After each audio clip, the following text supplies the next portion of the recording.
Some random nurse paid for a stranger's meds? Weird, someone whispered at the counter. But every day she showed up. Same scrubs, same smile, same quiet way of doing the right thing. One morning, she gave her lunch break to walk an old man to the pharmacy, paid for his pills without blinking, then went back to work like nothing happened. Who was that man? Why did she care? And why did a line of Marines show up at her door days later? Welcome to True Quiet Stories. Let's find out what really happened in this story. The clinic on 5th and Rose wasn't fancy. Fluorescent lights, old linoleum floors, and the faint smell of antiseptic that never quite faded. But it was where Emily Ross had worked for the past 2 years. Fresh out of nursing school, full of heart and not nearly enough sleep, she believed in what she was doing, even when the pay was low and the patients were difficult. Every Thursday afternoon, a veteran named Mr. Halford came in for blood pressure checks. He was quiet, wore the same faded army jacket every visit, never said much beyond "thank you" and "I'll be back." But he was polite, consistent, respectful. Emily liked him. One day after his appointment, she noticed him sitting in the waiting room, holding a small paper prescription in both hands. His head was bowed slightly, and he wasn't moving. After 15 minutes, she walked over. "Mr. Halford?" she asked gently. He looked up. His eyes were tired. "I can't afford it this week." Emily took the paper from him and glanced at the name. Metoprolol. Heart medication. Necessary. She didn't say anything right away. Just walked to the front desk, pulled out her own debit card and paid for it. No drama, no announcement. When? She handed him the small white pharmacy bag. He looked at her like she'd handed him a miracle. "I didn't ask for charity," he said. "It's not charity," she replied. "It's just being human." He nodded slowly. "You remind me of someone." Emily smiled. "Hope it's someone good." She never told anyone, didn't post about it, didn't expect anything back. That was just her way. The next week, he didn't show up. The week after that, still no sign of him. Emily asked the front desk if he'd transferred clinics. They hadn't heard anything. No one had his number, just a P.O. box on file. She started to wonder if something had happened. On Monday morning, a black SUV pulled up outside the clinic just after opening. At first, no one noticed. Then a second vehicle arrived. Then a third. Uniformed U.S. Marines stepped out, 6 of them. One held a folded flag. Emily, who had just clocked in, watched through the window as they walked toward the door. She felt her chest tighten. What was going on? The lead Marine asked for her by name. "Emily Ross?" She nodded slowly. He handed her a small sealed envelope. "This is for you, ma'am." From a man who remembered. She opened it. Inside was a handwritten letter from Mr. Halford, the first. Line read, "I didn't have family left, but you treated me like I mattered. That means more than medals." Emily stood in the break room, still holding the letter. The Marines had left without much else to say. They'd saluted her before turning back to their vehicles. One nodded quietly, as if acknowledging something unspoken between them. The others remained stone-faced, respectful, and silent. Inside the envelope, Mr. Halford's handwriting continued. "I served in the 1st Marine Division. I've seen war. I've seen pride. I've seen pain. But I never expected to see kindness like yours, in a place as cold as a clinic. The meds weren't what saved me. It was the way you looked at me, like I still mattered." Emily had to sit down. There was a second paper inside, a faded photo of a much younger Mr. Halford in uniform, standing with 2 fellow Marines in front of a tattered American flag. On the back was written, "For you to remember me, because I'll never forget you." She blinked back tears, not just for him, but for all the people like him who walked in and out of that clinic every day, unseen, unheard, unnoticed. That afternoon the clinic buzzed with questions. Who were those guys? Did something happen? Is Emily in trouble? Are we on the news? She tried to avoid the attention, but word spread fast. By the next morning, a local reporter was waiting outside the clinic. Emily declined to speak. But the reporter already had the story. Someone from the pharmacy had overheard it all. The headline ran that same day, "Nurse helps veteran in need. Marines deliver emotional thank you." It took off. People started calling the clinic. Some asked to donate money. Others wanted to drop off thank you cards. A nearby veterans group offered to repaint the clinic's faded parking lot lines in honor of nurses who don't forget us. Emily didn't want the credit. She kept saying, "It wasn't a big deal. I just did what anyone should." But not everyone does. 3 days later, another letter arrived. This one came directly to her apartment, tucked into her mailbox in a plain envelope. No name on the return address, just a simple red wax seal stamped with the shape of an eagle. Inside was a note. "Dear Ms. Ross, I served with Thomas Halford. We were deployed together in '72. He never forgot the people who treated him like more than a rank or a number. He talked about you a lot. Thank you for being the kind of person who doesn't need attention to do the right thing. You reminded us of the values we stood for. Major R. Mitchell, USMC, Rayty." She sat down on the edge of her bed, staring at the signature. He talked about her. He remembered. Over the next few days, more small things started to happen. An elderly woman brought in a tray of cookies for the staff, but handed it directly to Emily. A little boy left a crayon drawing at the reception desk that said, "Thank you for helping a soldier." Someone left flowers on her car windshield. And then, one morning, a man in a military jacket appeared in the waiting room. He wasn't there for an appointment. He was carrying something. It was a folded American flag inside a shadow box. Below it, a brass plaque read, "In quiet thanks to Emily Ross for serving those who served." He walked up to the front desk, nodded once, and said, "He asked me to bring this before he passed." Emily felt her heart drop. Mr. Halford was gone. The man added, "He said you gave him peace, that he finally felt seen." She took the box in her hands, holding it like it was glass. Everyone in the clinic went silent. She didn't cry until later that night. Alone in her apartment, she placed the shadow box on her shelf, next to a photo of her parents and her old nursing school certificate. She stared at it for a long time, not because she wanted recognition, but because it reminded her that the quiet things matter, the things done without anyone watching. The ones that don't trend or get likes, those are the ones that echo. She opened her notebook and wrote something on the back cover. They remember how you made them feel. That was all.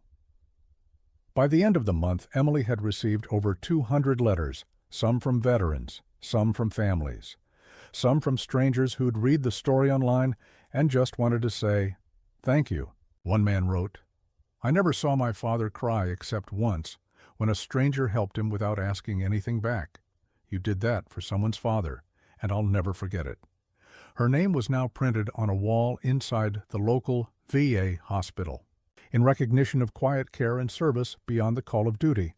She still worked at the same clinic, still wore the same blue scrubs, still walked the same hallway every morning at 7:55 a.m., with her hair tied back and her badge clipped crooked. But now, when veterans came in, they smiled a little wider. When they saw her, one of them handed her a coin, an old, heavy challenge coin with a Marine insignia, and said, "Mr. Halford would have wanted you to have this." She accepted it without words. There weren't any that fit. The buzz didn't fade. Weeks passed, but the impact of Emily's quiet act only grew louder. The story had moved from local news to national coverage. A popular journalist mentioned her on a morning talk show. One segment called her the nurse, who reminded us what service really means. But Emily didn't change. She still refused interviews, still showed up at the clinic early, still brought her own coffee in the same dented thermos. But the people around her had changed. Now, when she walked through the waiting room, people stood a little straighter. Patients smiled first. Even the grumpiest regulars softened their tone. She was no longer just the nurse with the kind eyes. She was the one who helped the vet. One Friday, the clinic supervisor called her into the back office. "Don't worry," she said with a smirk. "You're not in trouble." Emily sat, confused. The supervisor handed her a folder. "We got this in the mail, from the Department of Veterans Affairs." Inside was a letter. And a form. The letter thanked her for her service to the veteran community and stated that her name had been nominated for honorary civilian recognition through the VA's National Community Service Initiative. Emily blinked. "I didn't apply for this?" "You didn't have to," the supervisor said. "Apparently you were nominated by 4 different veteran groups, independently." Emily swallowed hard. "What do I do?" The supervisor grinned. "You accept it. That's what you do." The following week, a formal event was scheduled. It wasn't flashy. Held in the auditorium of the local VA center, it was meant to be small, just a quiet ceremony to recognize the work of community members. But word got out. By the time Emily arrived, the small auditorium was full. Veterans lined the back wall. Nurses from other clinics attended. A camera crew from the local PBS affiliate was setting up. Emily sat near the front, clutching her hands together in her lap. She didn't wear anything new, just clean scrubs and a cardigan. No makeup. No expectations. When her name was called, she hesitated before standing. The applause surprised her. It wasn't wild or deafening, but it was long. It was genuine. A man stepped up to the microphone. Retired Colonel James Murray. He cleared his throat, then spoke plainly. "Many of us served. We wore the uniform, carried the weight, and lived the stories. But sometimes, after all that, what we need most is someone who simply sees us." He turned to Emily. "You didn't just see Thomas Halford. You reminded him that he mattered, that his service wasn't forgotten, that in a world moving too fast, someone stopped for him." He opened a small velvet box and presented her with a silver coin and a certificate, presented to Emily Ross for exceptional civilian compassion in service of those who served. She stepped forward, hands shaking, eyes full. She didn't say a word, just bowed slightly and returned to her seat. After the ceremony, a woman approached her, late 50s, soft voice, Marine Corps pin on her lapel. "You don't know me," she said, "but I was Thomas's sister." Emily stood still. "He didn't talk much near the end," the woman continued, "but the last time we spoke, he told me about you, about the nurse who paid for his meds like it was nothing. He said, 'She gave me back my pride without saying a word.'" Emily's eyes filled. "He would have wanted you to have this," the woman said, pressing something into her hand. "Aw, was a patch. Faded. Frayed at the edges. 'Ist Marine Division, the same one from the photo." Emily nodded, unable to speak. In the days that followed, messages poured in online, posts, emails, videos. People from across the country wrote about how they'd been inspired to do something kind, to call their grandfather, to pay for someone's groceries, to volunteer at a shelter. The story was doing more than honoring Mr. Halford. It was spreading.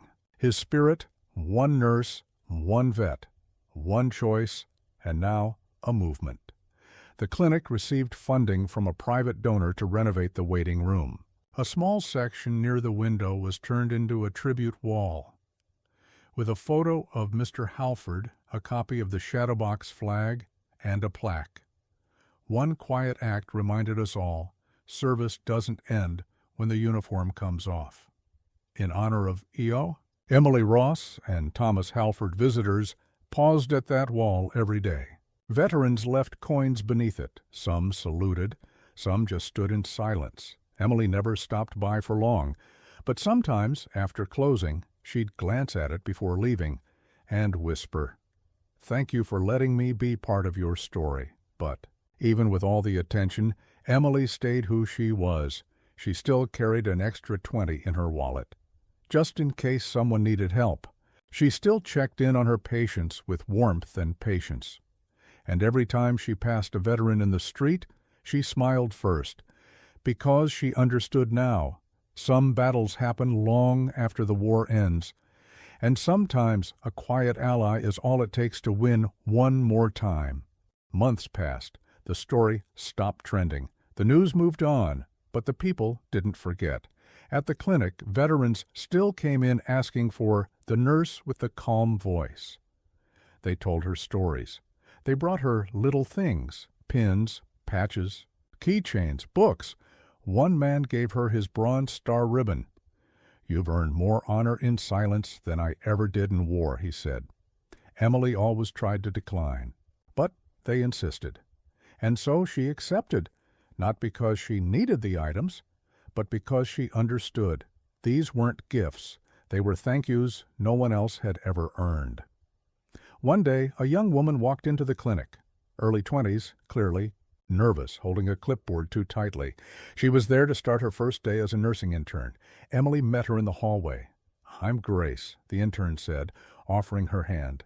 "I've read everything about you. You're—" "Why I went into nursing," Emily smiled. "Then, let's make sure I'm not the last reason." They began rounds together. Grace was eager, sometimes too much so. But she had heart, and when a quiet veteran came in limping from a bad knee, Grace sat beside him and listened for 20 minutes. No clipboard, no hurry. Emily watched. Something had passed on, not a torch, not a title, a way of seeing. In November, the clinic held a small Veterans Day gathering, coffee, donuts, handshakes, a folded flag on a table near the window. Emily didn't expect anything more until someone tapped the microphone. It was the clinic director. "We wanted to take a moment to honor one of our own," he said, "not just for what she did once, but for what she still does every single day." Emily froze. A staff member stepped forward and unveiled a framed plaque. To read the Emily Ross Room, dedicated to compassion without cameras, to service without spotlight, to kindness that doesn't ask for credit. The entire clinic stood and clapped. Emily covered her mouth, overwhelmed. She had spent so long trying to avoid attention, yet here it was again, not loud, not flashy, just real. That night, Emily walked home slowly. The sky was clear. Cold wind traced her cheeks.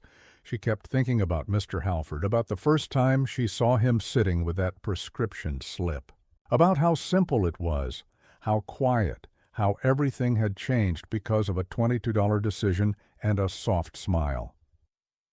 At home, she made tea and sat on the floor beside the bookshelf. She opened her notebook again.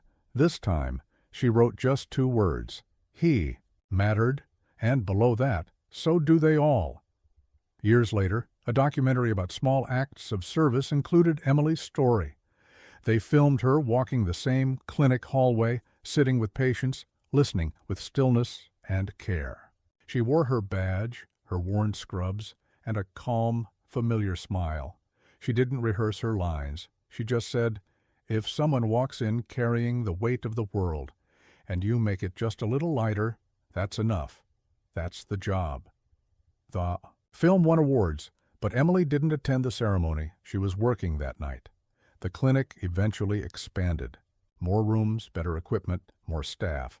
But in the front hallway, beneath a warm light, there still hangs a single frame, Mr. Halford's photo, the flag he left behind, and a simple quote engraved in brass, "Because someone saw me, I didn't disappear." Emily still visits that wall, not every day, just when it matters, sometimes to reflect, sometimes to remind herself, but always to remember that in a world chasing volume, whispers still matter. If this story moved you, subscribe to the channel, like the video, and share in the comments a story that deserves to be heard. And don't forget to turn on the notification bell. We post powerful news stories here every single day, because in a world full of noise, quiet compassion still echoes the loudest.